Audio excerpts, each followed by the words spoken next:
There was a night in my apartment on West 72nd Street when Neville came to me worn down to nothing. He had been trying so hard, for so long, that his hands were nearly shaking with it. I let him sit, and then I told him one thing. "Neville," I said, "the door you have been pushing against with all your strength, it opens inward. Every pound of force you put against it is the thing holding it shut." He went pale, because he knew, in the moment I said it, that it was true.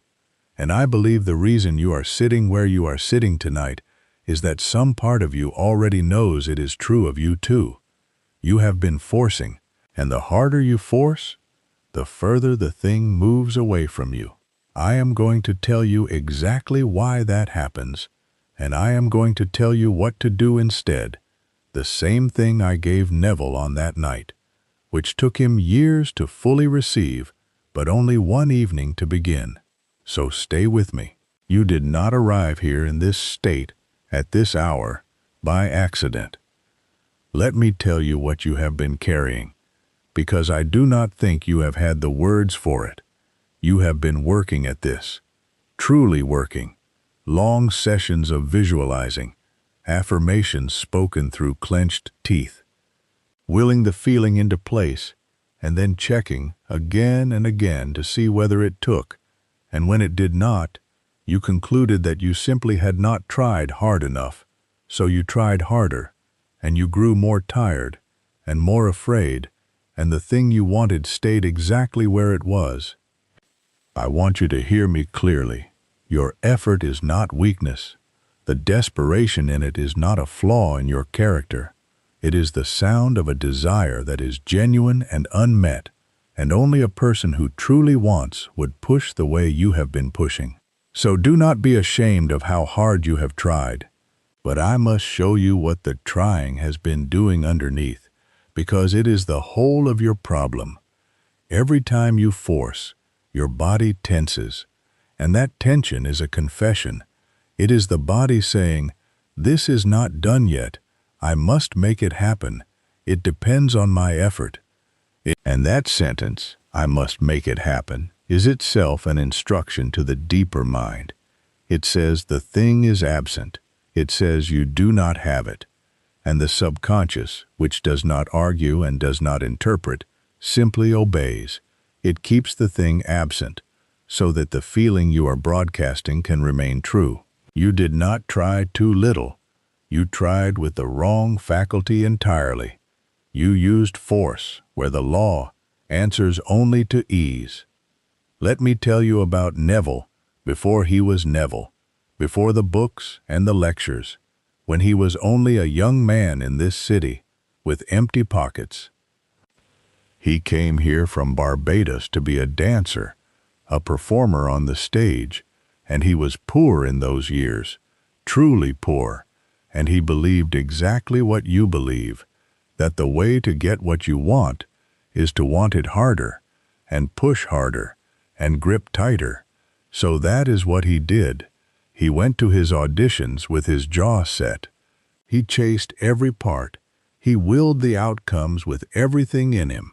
And the harder he gripped, the more the work slipped through his fingers, until he was exhausted and certain that the only thing left to do was to try even more. That was the state he was in the night of the warning. And I did something he did not expect. He came to me for more technique, more effort, more strength. And instead, I took it away from him. I would not let him add a single thing. I told him the law does not reward the strength of your pushing. It answers the state you rest in. And then I made him do the one thing that is unbearable for a striving man. I made him stop.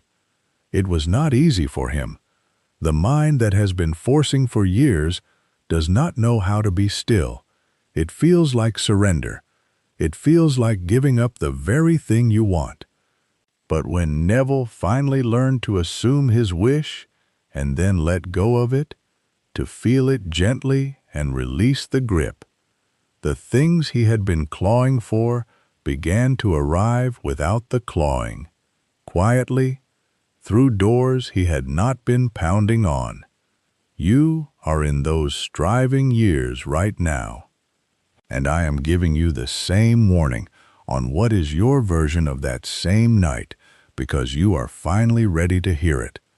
So here is the mechanism. Listen, because everything turns on this. The subconscious does not respond to effort. It has never once in the history of the world responded to effort. It responds to the state you occupy and the feeling you carry into that state. When you force, you create tension, and tension carries one feeling only, the feeling of not yet, of lack, of a thing that must be made to happen because it has not happened. That feeling is the seed, and the deeper mind plants exactly the seed it is given. This is the law of reverse effort. When your will and your imagination disagree, imagination wins every time, without exception. You may will yourself toward a thing with all your strength, but if you feel its absence while you do it, it is the absence that hardens into fact. So the harder you push by force of will, the louder you announce the lack, and the more faithfully that lack is returned to you. The pushing is not neutral, the pushing is the problem. And this is why ease is not laziness, and relaxation is not giving up. The relaxed, drowsy state, the state at the very edge of sleep, is the only doorway through which an impression actually reaches the deeper mind. Tension keeps you stranded up on the surface, in the noisy waking mind, where nothing takes root no matter how hard you press it. To assume from ease is not to care less about your desire. It is to finally speak to the deeper mind from the one place it can hear you. Stop trying to break the door down. Step back from it. Breathe, and let it swing open the way it was built to open, inward, toward the one who has stopped pushing. Now let me give you the things Neville had to learn one at a time, the things he resisted longest. We will come to them together. The first is this. Your effort has been doubt wearing the costume of faith. You believed that your hard work was the proof of your commitment, the evidence of how much you believe. It was the opposite. It was the evidence of your unbelief. The deeper mind reads the feeling beneath the action, never the action itself. And the feeling beneath strain is always the same. Not yet, not yet, not yet. That is the command it received every single time you bore down. Neville in his auditions, gripping so hard he repelled the very roles he was reaching for. The parts came to him only after he loosened his hold on them. So stop measuring your faith by how hard you are working at it. When you catch yourself straining, do not read it as devotion. Read it as a signal that you have slipped back into the feeling of absence. And soften. Do not push harder. A change of feeling is a change of destiny, and strain is the wrong feeling no matter how noble it looks. The second truth is the one almost no one is ever told plainly. The relaxed body is the open door. The tense body is the locked one. You thought intensity was the point, that if you could only feel it strongly enough, vividly enough, force it bright enough in your mind, it would have to come. But intensity is the obstacle. The law does not answer to strain. It answers to stillness. Impressions cross into the subconscious only in the drowsy, near-sleep state, the state Neville came to call the state akin to sleep. In that state the body is heavy, the breathing is slow, the surface mind has gone quiet, and the door stands open. Tension keeps you awake on the surface, where the door stays shut. This is why I forbade Neville from doing his imaginal work while he was tense. I made him relax the body completely first, all the way down to the edge of sleep, and only then assume the wish. The state of the body is the gatekeeper of the mind. Never try to manifest from tension again.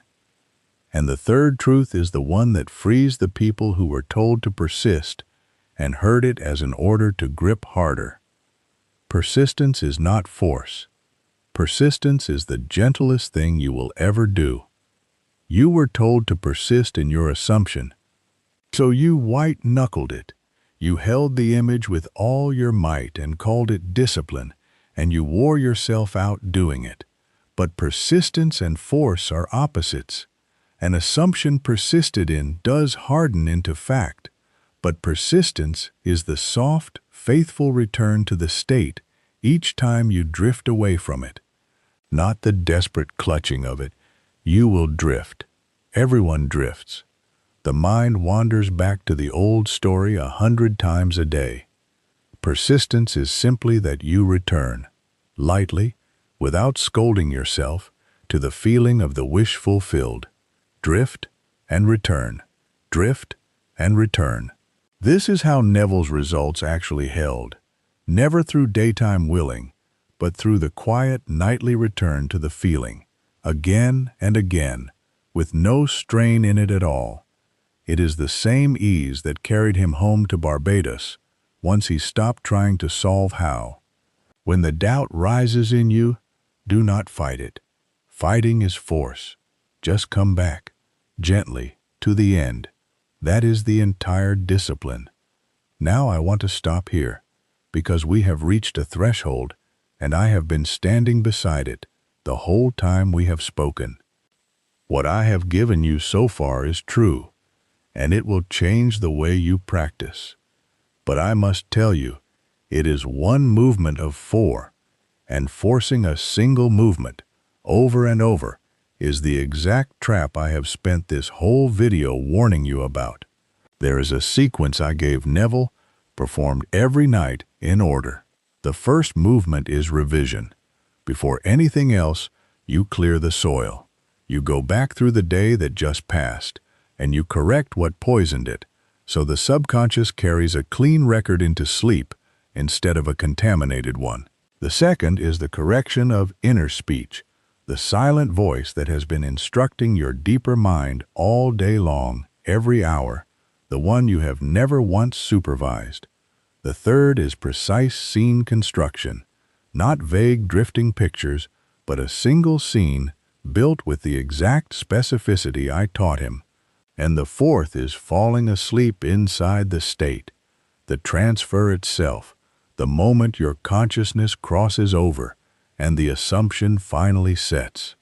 You have been doing one of these, perhaps 2, and you have been forcing them because no one ever gave you the order they belong in. This is why the feeling fades by morning. The subconscious received a partial instruction, and partial instructions produce partial results every time. So I have written something for you, a guide.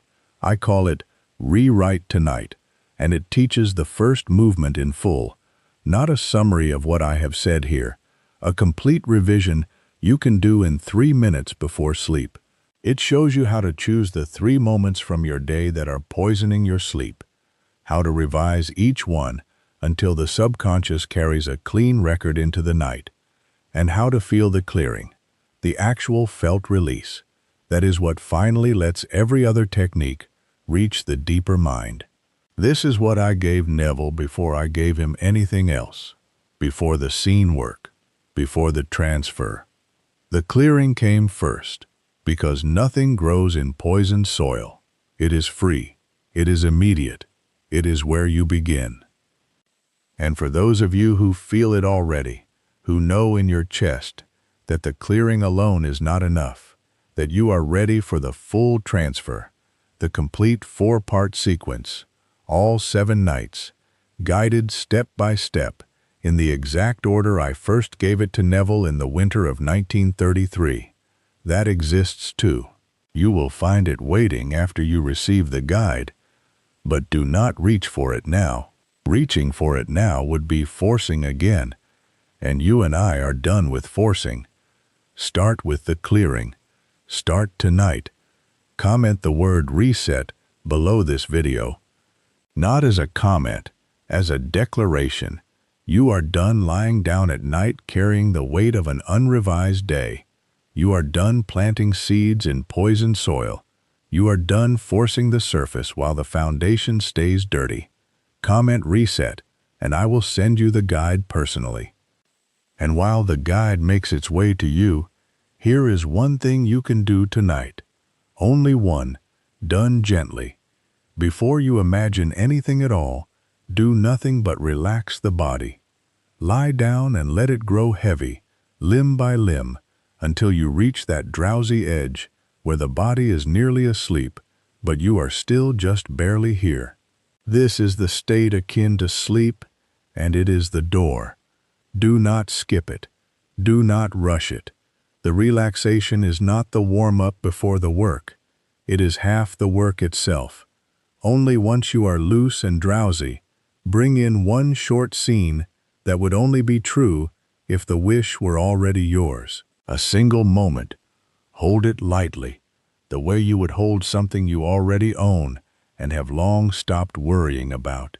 If you feel yourself straining to make it brighter, more vivid, more real, that is the forcing returning. Soften. Let the scene stay quiet, and then let yourself fall asleep inside it. That is the whole of it. Relax. Assume gently. Release. The moment it begins to feel like work, you have stepped back out of the doorway. The full clearing that takes this relaxation all the way down is in the guide, which is why I want you to have it before tonight. But even now, do this one thing, and do it as a man who has finally put the rope down. Now hear this last part, because you are going to want to return to it. The fact that forcing has not worked for you, you have read it as the law failing you. It is the very opposite. It is the law being precise. If straining could have brought you the thing, you would already have it, because no one has strained harder than you. The silence you have been living in was never the door staying shut against you. It was the law refusing to answer the wrong knock, waiting patiently for as long as it took for you to stop pounding so that it could finally open and let you in. Your exhaustion was not wasted. It was the very thing that emptied you out enough to bring you here, to the end of forcing, which is the only place this teaching could ever reach you.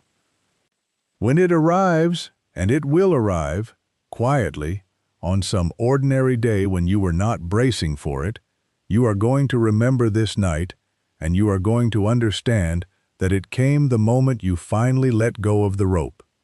There is one more thing I taught Neville that you are going to need next, now that you have stopped forcing. Because the moment a man stops pushing, a new trap appears, one that quietly erases more manifestations than forcing ever did. And unless you know the single feeling that means the work is already done, you will keep wiping out your own results without ever knowing you did it.